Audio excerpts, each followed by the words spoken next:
mile-long silver rails. Today we're going to talk about problems and projects.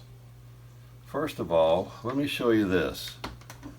This is a Mike's Train House Proto Sound 1 Hiawatha steam engine.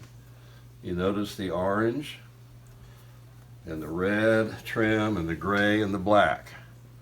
So that's where I got the idea for the colors on the caboose that I restored. In a previous video I did an unpackaging, and I had a caboose that came out that was stripped of paint. This is what I've done with it, and I've used the same colors as it was on the Hiawatha. The red, the gray, the orange, and the black. So this is my idea of what a Hiawatha caboose should have looked like had American Flyer made one. Now, one of the problems I ran into was a little brass trim that goes in here was missing. I didn't have any. These are called finishing washers. These little brass finishing washers I bought at Home Depot and put them in with JB Weld. Now, for problems, you might be wondering, why is this a boiler? Where's the rest of it? Well, there's an unfortunate answer to that question, and I'll show you. Right here is the chassis. The first problem is that the Proto Sound 1 system failed. Even though I had a capacitor in there, the normal failure was caused by a bad battery, so I put in a capacitor to avoid that problem, and it still failed. So here we have a bridge rectifier. A friend of mine did this for me. That bridge rectifier bypasses all the stuff that's in the tender.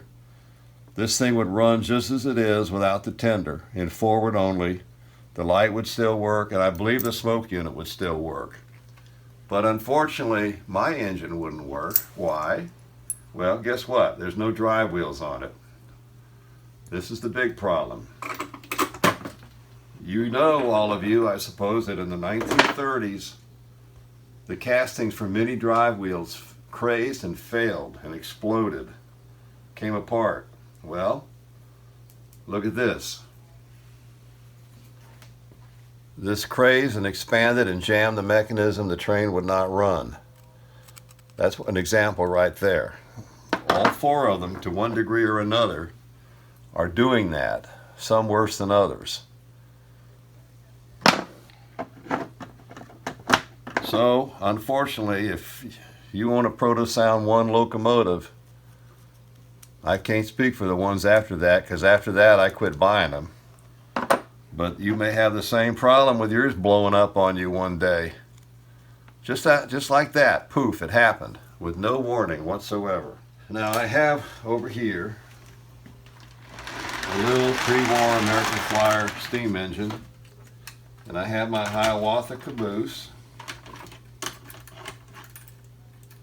which I illuminated using Lionel pre-war trucks and a Lionel pickup. By the way, this hook on the back was missing this part, so I bent a piece of brass and put it on there with a dab of JB Weld and crimped it on, and it seems to have solved that problem. If you try to just buy a hook on eBay, you're going to pay too much money for it, so better to fix than to buy. Well, let's see if this little engine wants to run today.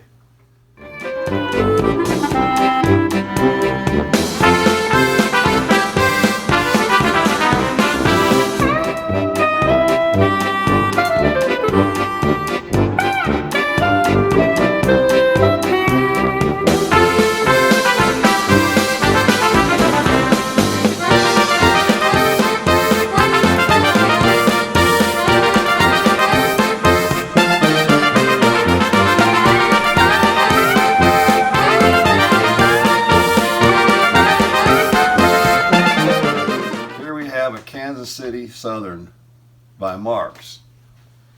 I'm showing you this to show you the color scheme, which I love. So my second caboose, which right now has American Flyer trucks on it. I don't know if I'm going to switch to Lionel or not, but it's easy to illuminate these things if you put the Lionel trucks under them.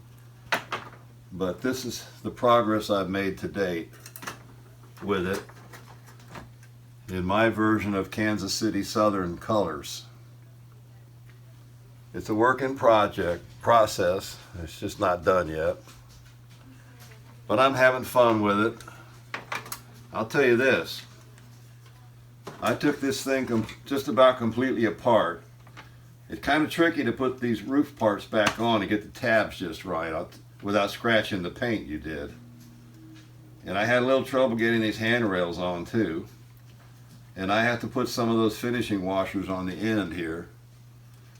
But it's coming along slowly but surely. Well, if you enjoyed this upload, I hope you'll subscribe and at least like if you don't want to subscribe. I would appreciate it very much. And if you have friends interested in old toy trains and train projects, please tell them about my channel. And have a nice day. Thank you.